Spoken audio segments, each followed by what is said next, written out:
نرم لہجہ انسان کی بہترین خوبیوں میں سے ایک ہے۔ جو شخص دوسروں سے نرمی، ادب اور محبت سے بات کرتا ہے وہ دلوں میں جگہ بنا لیتا ہے۔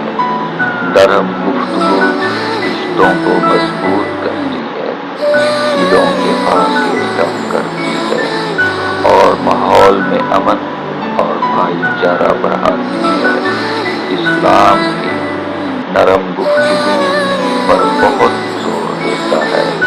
قرآن اور احادیث میں اچھے اخلاق اور نرمی کی تاکید کی گئی ہے۔ سخت الفاظ وقتی طور پر اثر کرتے ہیں، مگر دل جیتنے کے لیے نرمی ضروری ہے۔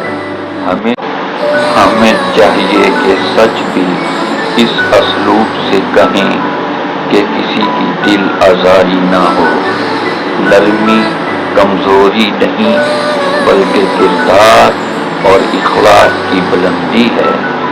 نتیجہ یہ کہ نرم لہجہ شخصیت کو خوبصورت بناتا ہے، معاشرے میں محبت اور احترام